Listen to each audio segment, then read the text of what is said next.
I'd like to share with you on this week's Parsha Bamidbar something very nice from the Rebbe's father of Levi Yitzchok Zatzal.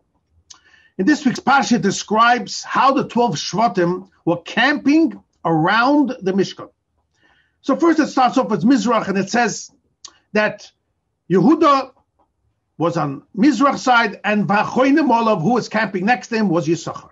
Then the Torah goes on to tell you about the Doram side, south. And it says on the Doram side, there was Ruvain, and then next to him, Vachoinim Olav, was the Shevet Shimon. And then the Torah goes on to describe Ma'ariv, the west side. And it says, Ephraim was there, Olav, and next to him was Manasseh. Now there is an interesting Gemara in Dav Tzadik Vav Amar Aleph in Menachos, and Rabbi Levi will ask an interesting question. Over there, the Gemara explains Abba Shaul. He explains the verse which we have in Parshas Emor about the Shulchan. On the Shulchan, there was 2 rows of bread, 6 on each side, the lechem upon him. And then it says, "V'nasato al hamareches." You should put al next to the rows, levoina zaka, pure frankincense, the spices. Now the Gemara asks, it says al hamareches, on top of the rows.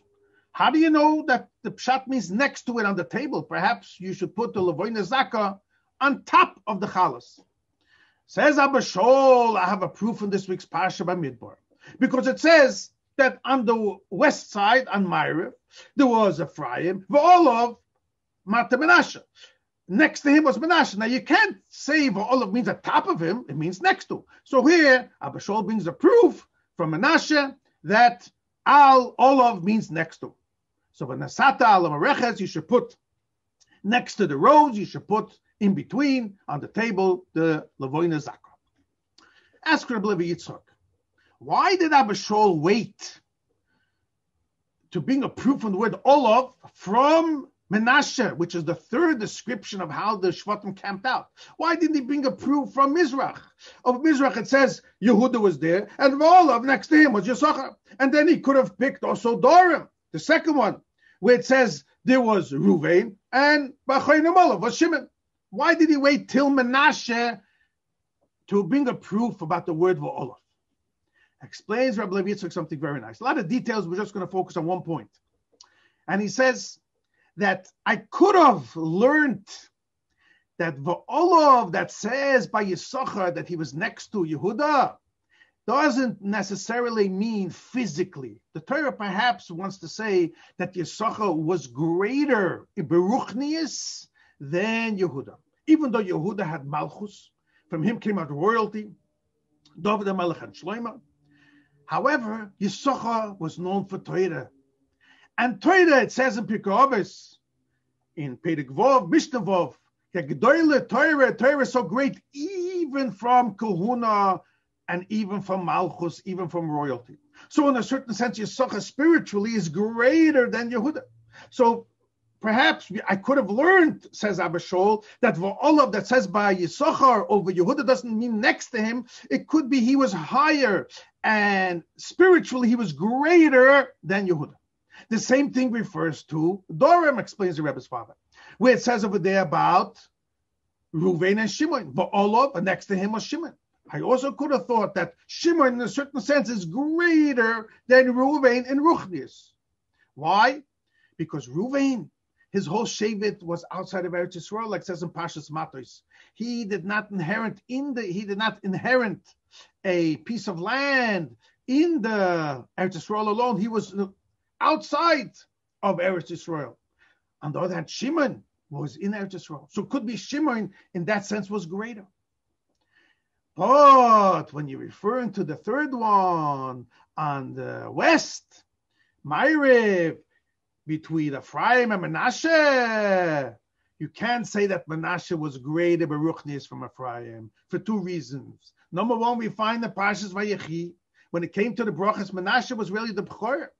But Yaakov changed his hand over and he put his right hand on Ephraim. Why? Because from him came out Yehoshua, who was the leader who took the Yidden into Eretz Yisrael. From Manasseh, we didn't have that. And also, Manasseh Half of his shevet was in Eretz Yisrael, half of his shevet was in Chutz La'aretz. So Ephraim was greater than him in many ways than in Ruchnius. Says Abba Shaul, from the olav Mata Manasseh, here I have a real proof. I can't touch it by Ruchnius. Manasseh was greater than Ephraim. I must explain it. It means next to. So the real proof of olav next to is only from Manasseh. That's why Abba Shaul brings it from Manasseh. In his style, Rabbi Yitzchok also said this also fits in Gematria, and it's a very long thing. I'm not going to go into all the details, but he says if you take the word Mata, the tribe, and Abba Shaul, and you add it up together, it's 495, and that adds up to Menashe, exactly 495. So Abba Shaul and Mata have a connection to Menashe specifically, and another interesting thing, but you can look it up. It's a very, very beautiful discussion. Abba Shaul has two names, Abba and Shaul. Some Tanoim have one name. Why does he have two? And he says he has a connection to Shevet Manasseh, as we just mentioned earlier. Half of Manasseh was Eretz Yisrael, and that's connected to the name Abba. And half of his Shevet was outside of Eretz Yisrael, and that connects to the name of Shaul, which the source is from Shaul ben Aknanis, how Manasseh in the Torah, his mother was Dinah, who was influenced and had a relationship with Shem, and because of that, as the Rizal explains, he was out, and half of his shevet was outside of Eretz Yisrael, Manasseh. So the two names of Abba Shaul connects to the two parts of Shevet Manasseh, and that's why spiritually Abba Shaul has a connection to Manasseh. If you want to look it up, the Rebbe's father speaks about this all in Torah of Yitzchok on page Reish Mem in the Mesichta of Menachos. Look it up. A good Shabbos.